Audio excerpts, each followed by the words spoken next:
Hi hello welcome to my channel.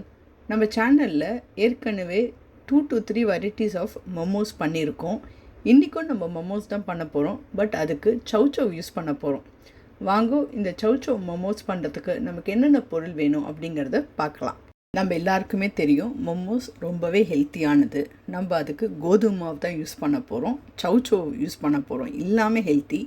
கூடவே இன்றைக்கி இந்த மாவில் பாலக்கீரை சேர்க்க போகிறோம். ஸோ அதுக்காக நான் ஒரு பிரெஞ்ச் பாலக் எடுத்து நல்லா க்ளீன் பண்ணிவிட்டு ஒரு பாத்திரத்தில் தண்ணி சேர்த்து பாலக்கையும் சேர்த்து 2 நிமிஷம் மேக்ஸிமம் அது கொதி வந்தால் போதும். உடனே அதை எடுத்து ஒரு கோல்டு வாட்டரில் 2 to 3 minutes வச்சுட்டு நம்ம அதை மிக்ஸி ஜாரில் போட்டு ப்யூரியாக எடுத்துட போகிறோம். இந்த கோல்டு வாட்டரில் போடுறதுக்கு காரணம் அப்போ தான் இந்த ஃப்ரெஷ் க்ரீன் கலரை நம்மளால் ரீட்டைன் பண்ண முடியும். இப்போ ஒரு மிக்சிங் பவுலில் 1 கப்பு கோதுமை மாவு, நம்ம அரைச்சி வச்சுருக்கிற பாலக்கீரை, கொஞ்சமாக உப்பை சேர்த்துண்டு இதை நல்லா மிக்ஸ் பண்ணுங்கோ. தண்ணி விடாமையே இதை பிசையறதுக்கு ட்ரை பண்ணுங்க, சப்பாத்தி மாவு மாதிரி. உங்களுக்கு பை சான்ஸ் தண்ணி தேவைப்பட்டது அப்படின்னா மிக்ஸி ஜாரில் எப்படியோ கொஞ்சமாக இந்த பாலக் அங்கங்கே இருக்கும். ஸோ கொஞ்சமாக தண்ணியை விட்டுருந்து அந்த தண்ணியவே இதில் சேர்த்துக்கோங்க. மேக்ஸிமம் உங்களுக்கு 2 to 3 ஸ்பூன் தண்ணி தான் தேவைப்படும். இதை நல்லா கைவிடாமல் ஒரு 5 நிமிஷம் நல்லா பிசைஞ்சு திக்கான சப்பாத்தி மாவாக வந்ததுக்கப்புறம் இதை நீங்கள் மூடி வச்சு 10 to 15 நிமிஷம் ரெஸ்டிங் டைம் கொடுக்கலாம். இன்னொரு மிக்சிங் பவுலில் 1 கப்பு கோதுமை மாவு, அதுக்கு தேவையான அளவு உப்பு சேர்த்துண்டு கொஞ்சம் கொஞ்சமாக தண்ணியை விட்டு நீங்கள் நார்மல் சப்பாத்தி மாவுக்கு எப்படி பிசைவீங்களோ அதே மாதிரி பிசைஞ்சு எடுத்துக்கோங்க. அந்த வீடியோ நான் இதில் போடலை, ஏன்னா கோதுமை மாவு நம்ம எல்லாருக்குமே பிசைய தெரியும் சப்பாத்தி மாவு, அதனால நான் இதில் சேர்க்கலை. அந்த மாவையும் நம்ம யூஸ் பண்ணி தான் மோமோஸ் பண்ண போகிறோம். இன்றைக்கி பண்ணுறதுக்கு நான் எடுத்துட்டுருக்க சௌசௌ, கேரட் ரெண்டுத்தையுமே தோலை சீவிட்டு கிரேட் பண்ணி எடுத்து வச்சுட்டுருக்கேன்.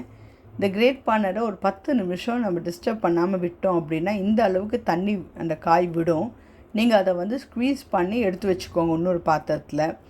இப்போ இவ்வளோ தண்ணி இருக்கே என்ன பண்ணுறது அப்படின்னு யோசிச்சேன்னா நீங்கள் மோமோஸோட சூப் பண்ணி கொடுத்து சாப்பிட்டாலும் நல்லாயிருக்கும். ஸோ ஒரு சூப் பண்ணேன்னா அதுக்கு இந்த தண்ணியை சேர்த்துக்கலாம் நீங்கள்.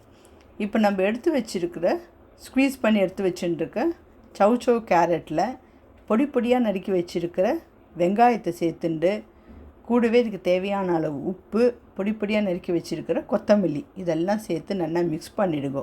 எல்லாம் ஒன்று போல் சேர்ந்ததுக்கப்புறம் நான் இல்ப கரண்டியில் ஒரு 2 ஸ்பூன் எண்ணெயை சேர்த்துக்கோங்க. நீங்கள் நார்மல் குக்கிங் ஆயில் எது சேர்த்துப்பேலோ அதை ஒரு நல்லா சூடு வரணும் அந்த எண்ணெயில்.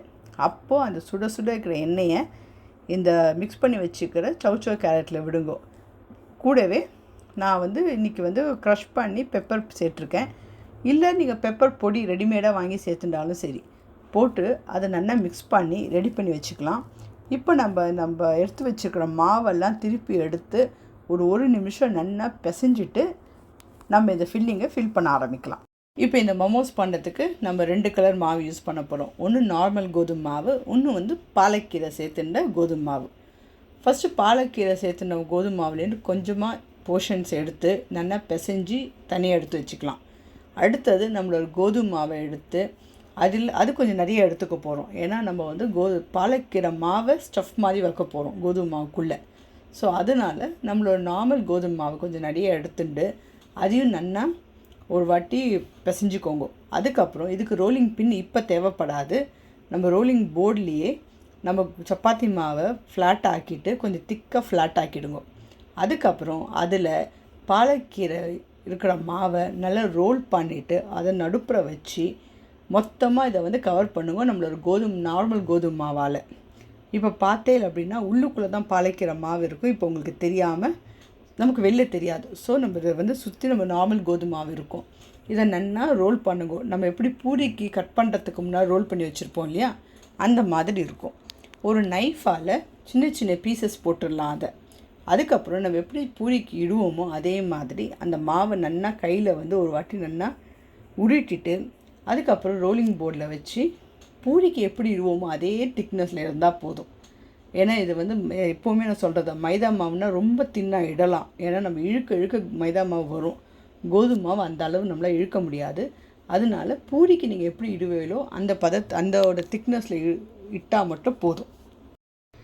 இப்போது ஒரு பேட்ச் ஸ்டீம் பண்ணி எடுக்கிறதுக்கு நமக்கு எவ்வளோ மாவு தேவைப்படுமோ அந்த மாவை ரெடி பண்ணி எடுத்துட்டாச்சு. இப்போ அதை நம்ம பூரி மாவை எப்படி இடுவோமோ அதே மாதிரி இட்டுட்டு அதில் நம்ம ரெடி பண்ணி வச்சுருக்கிற ஸ்டஃபிங்கை சேர்க்க போகிறோம். சேர்த்துட்டு இந்த நம்ம பூரிக்கு இட்டு வச்சுக்கிற மாவு இருக்கு இல்லையா, அதை வந்து அப்படியே அதோட எட்ஜஸை ஜாயின் பண்ண போகிறோம். அந்த மாவு அப்படியே இட்டு வச்சுருக்கதை மடித்து எட்ஜஸை ஜாயின் பண்ண போகிறோம். இதுக்கு நீங்கள் கையில் தூக்கி வச்சுன்னு பண்ணணும்னு அவசியம் இல்லை. ரோலிங் போர்ட்லேயே அழகாக நீங்கள் வந்து எட்ஜஸ் எல்லாம் ப்ரெஸ் பண்ணினா சேர்ந்துடும். கார்னர்ஸ்கில் வந்து நீங்கள் தண்ணி தடவ வேண்டாம், எதுவுமே வேண்டாம். அப்படியே ப்ரெஸ் பண்ணிடனா அது ஜாயின் ஆகிடும். ஒரு கான்ஃபிடெண்ட்டாக இருக்கும் இல்லையா உங்களுக்கு ஜாயின் ஆகிடுது அப்படின்னு. அப்போது நீங்கள் அதை கையில் எடுத்து பார்த்தீங்கன்னா உங்களுக்கு தெரியும். ஏதாவது லேஸாக க்ளோஸ் பண்ணாமல் இருந்ததுன்னா அப்படியே ப்ரெஸ் பண்ணி க்ளோஸ் பண்ணிடலாம். இப்போ பார்த்தீங்கன்னா இது ஒரு ஷேப்பாக இருக்குது இல்லையா. இப்போ இதை வந்து சோமாசி ஷேப் மாதிரி இருக்கும். இப்போ இந்த 2 கார்னர்ஸும் நீங்கள் ஜாயின் பண்ணிடனா நமக்கு தேவையான ஷேப் வந்துடும். இல்லை நீங்கள் அந்த எட்ஜஸை ஜாயின் பண்ணிவிட்டு அப்படியே கூட ஸ்டீம் பண்ணிக்கலாம். இப்போ ஸ்டீமரில் எண்ணெயை லேசாக தடவிட்டு நம்ம ரெடி பண்ணி வச்சுருக்கிற மோமோஸ் அதில் சேர்த்துட்டு 15லேருந்து 20 நிமிஷம் ஸ்டீம் பண்ணோம்னா ஜூஸியான சௌச்சோ மோமோஸ் ரெடி. இதுக்கு வந்து தொட்டுக்கிறதுக்கு ரொம்ப ஸ்பைஸியான ஒரு சட்னி பண்ணிக்கோங்க. ஏன்னா கேரட் சௌச்சோ ரெண்டுமே வெஜிடபிள் வந்து ரொம்ப ஸ்வீட்டான வெஜிடபிள். அதனால ஒரு நல்ல காரமான சட்னியாக இருந்தால் ரொம்பவே நல்லாயிருக்கும். இந்த ரெசிபி உங்களுக்கு பிடிச்சிருக்கோன்னு நினைக்கிறேன். இது ரொம்ப ஹெல்த்தியான ரெசிபியும் கூட. கண்டிப்பாக ட்ரை பண்ணி பார்த்துட்டு உங்களுக்கு எப்படி வந்தது அப்படிங்கிற ஃபீட்பேக்கையும் கூட ஷேர் பண்ணுங்க. ஸ்டெப் பை ஸ்டெப் ரெசிபி என்னோடய வெப்சைட்டில் இருக்குது, அதையும் கண்டிப்பாக செக் பண்ணுங்க. தேங்க்யூ.